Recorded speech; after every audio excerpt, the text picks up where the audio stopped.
Selamat pagi untuk teman-teman semua. Saya buat videonya pagi, jadi saya bilangnya selamat pagi. Jadi kembali lagi bersama saya Yosi Daniel di channel GERD Anxiety Bisa Sembuh. Kembali membahas soal penyakit aneh kita ini, penyakit GERD Anxiety psikosomatis. Jadi seperti yang sebelumnya saya pernah bilang di video sebelumnya bahwa saya akan membahas bagaimana keadaan saya, rasa yang saya rasakan saat menderita GERD Anxiety psikosomatis dan mendapatkan sebuah musibah yang membuat saya sangat down. Saya sangat terpukul luar biasa. Tapi saya masih bisa survive, saya masih bisa kuat, saya masih bisa bertahan. Karena saya percaya saya mampu dan saya mau sembuh, dan saya masih punya banyak hal, cita-cita, dan saya masih punya keinginan untuk membahagiakan orang tua saya, keluarga saya. Oke. Jadi pertama-tama saya akan cerita dulu apa yang membuat saya sangat down. Jadi sebenarnya bulan lalu saya masih bisa dibilang sudah bisa dibilang 90% sembuh, pulih. Kenapa saya bilang 90%? Karena saya sudah jalankan semua 3P dan jalankan semua gaya hidup sehat, sudah bisa jalan kemana-mana, walaupun masih sedikit sensasi ada aja, bagi terutama insomnia, karena saya memang insomnia parah. Cuman itu masih bisa saya handle. Cuman yang membuat saya sangat terpuruk lagi dan harus mulai dari nol lagi, dan harus membuat saya ke hipnoterapi, karena saya kehilangan anggota keluarga saya.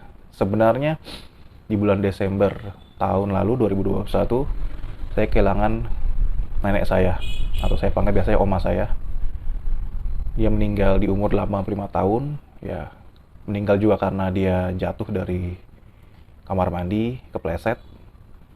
Dan ya meninggal juga tua karena sudah tua. Walaupun pleset itu pemicunya, tapi karena memang sudah tua dia. Dan itu saya sebenarnya juga sangat-sangat sedih, karena saya baru ini merasakan kehilangan. Apalagi nenek saya itulah orang yang sangat sayang sama saya cucu kesayangannya bisa dibilang, dan ya saya sangat kehilangan. Itu saya sudah down juga, tapi saya masih bisa survive, saya bisa kuat, saya ikhlas karena memang nenek saya sudah tua. Cuman yang bikin saya makin drop adalah ya bulan lalu, tepatnya bulan Maret, awal Maret, adik saya kecelakaan dan tidak bisa diselamatkan. Itu adalah sebuah pukulan telak buat saya. Kenapa? Karena bukan saya menakuti teman-teman, tapi adik saya juga pun punya anxiety seperti saya. Dia sudah 8 tahun anxiety, tapi karena kecelakaan tersebut, ya Tuhan sudah izinkan dia istirahat sementara. Itu membuat saya sangat terpukul, saya sangat shock, saya sangat drop. Saya tidak bisa menerima kenyataan. Walaupun terlihat dari orang lain saya kuat, tapi dalam hati saya selalu berontak. Setiap hari saya selalu mengingat kejadian semuanya. Jadi saya masih bisa melihat dari awal adik saya mengembuskan nafas terakhir, saya ada. Jadi saya tahu prosesnya. Dan itu membuat saya selalu teringat-ingat, tidak bisa lepas selalu. Mungkin sampai detik ini pun masih. Karena masih terlalu bayang-bayang. Itu buat saya drop, sangat-sangat drop. Saya kambuh-kambuhan terus. Saya sempat yang tadinya tuh dulu punya cita-cita, punya keinginan harus sembuh, harus menghasilkan uang yang banyak untuk membahagiakan keluarga saya, tiba-tiba semua hilang. Satu kali saya sempat ngerasa sangat-sangat drop, sangat-sangat gak punya harapan. Satu hari itu saya pernah kayak gak ada mood, gak ada harapan, gak ada, kayak semua kayak blank, sangat-sangat blank. Akhirnya sensasi datang, dan luar biasa tidak enaknya itu sensasi. Itu kayak sensasi yang paling tidak enak yang pernah saya rasakan itu. Tapi saya bertahan, saya kuat, saya berusaha untuk mengalahkan sensasi tersebut. Walaupun sebenarnya setelah saya belajar nggak boleh dilawan sensasi itu, tapi waktu itu saya berusaha makin gak enak gitu, cuma tetap saya berusaha. Dan akhirnya saya dilarikan ke UGD. Di IGD sana sebenarnya sampai IGD saya sudah enakan, ya itulah kenapa kita penyakit GERD anxiety ini pas mau ke IGD, sampai depan pintunya sudah enakan, sudah loh kok nggak apa-apa udah, tapi ya udah terlanjur, sudah lanjut aja nggak apa. Dan itu IGD pertama saya selama terkena GERD anxiety. Sama ini saya bertahan nggak mau ke IGD, saya berusaha kuat, harap lagi pandemi corona ya, COVID-19. Tapi akhirnya saya nggak kuat, saya berusaha, udah kita IGD, nggak bisa. IGD sampai sana, ternyata malah bikin saya makin parah karena banyak banget pasien COVID Omikron. Jadi banyak yang masuk Omikron di wilayah saya di Jakarta ya, Jakarta Timur, Matraman. Tapi setelah dicek dokter, diperiksa perut saya, ditekan-tekan ya, terus di EKG semuanya normal. Dan saya bisa pulang lagi langsung. Walaupun setelah ditunggu berapa, 1 jam 2 jam untuk proses evaluasi, bagaimana saya udah ternyata nggak apa-apa, saya bisa kembali. Cuma dari situ saya langsung berpikir, wah kalau kayak gini terus nggak bisa, saya harus ada yang saya lakukan. Bagaimana caranya? Saya coba dibawa sama kerabat saya, keluarga saya, katanya dia juga punya GERD anxiety dan minum obat herbal itu sembuh dengan biaya jutaan. Saya coba minum 2 minggu, yang perubahan yang saya rasakan hanya insomnia saya sembuh, itu aja. Tapi untuk mental saya, untuk pikiran saya masih nggak ada sembuh-sembuhnya. Malah menurut saya makin parah. Kenapa? Karena tiap hari kambuh. Capek banget saya waktu itu. Akhirnya dengan saran-saran dari teman-teman saya juga, yang saya punya grup, saya ada ikut grup, join grup anxiety gitu. Dan salah satu orang namanya Pak Joko nyarin saya untuk coba hipnoterapi gitu. Karena dia pun juga sama keadaan kasusnya, tapi dia sampai ke psikiater karena saking ininya, tapi belum juga bisa sembuh, dan akhirnya dia ke hipnoterapi. Akhirnya saya coba itu. Jadi tepatnya kemarin tanggal 12 April saya ke hipnoterapi. Saya mendapatkan channel juga dari Pak Joko itu. Hipnoterapisnya adalah orang yang sangat terkenal di dunia anxiety, itu Pak Jimmy Santosa, Pak Jimmy Kurnianto Santosa. Saya sudah buat janji dengan beliau dan saya ketemu di tanggal 12 April kemarin. Jam 12 siang saya bertemu, saya konseling, saya ya 2 jam kurang lebih pertemuan itu. Dan luar biasanya adalah setelah itu saya merasa bagaimana ya, setelah melakukan hipnoterapi itu saya benar-benar terasa pulih. Nggak dibilang 100% juga, nggak, 80% saya merasa luar biasa. Ketakutan saya, kecemasan saya selama ini bisa dibilang hampir semua hilang.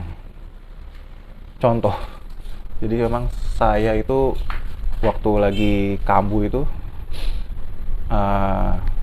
suka pikirannya macam-macam. Tapi setelah saya ke sana, terus pulang dari sana, kan saya memang tidak puasa ya. Perut saya nggak enak juga udah, karena 5 jam saya nggak makan. Tapi nggak ada perasaan aneh-aneh gitu. Kayak biasanya tuh kalau udah perut saya udah goyang gitu, aduh bakal begini, aduh begini, aduh begitu, aduh, itu kondisi dalam perjalanan pulang. Tapi waktu dalam perjalanan pulang perut saya udah kosong begitu, dan ya gini, saya ngerasa ya udah perut kosong kayak orang normal gitu, nggak ngerasa cemas lagi, nggak ngerasa pikiran apa lagi. Luar biasa sekali itu. Loh kok begini ya, akhirnya saya malah bingung, kok sekarang begini ya gitu.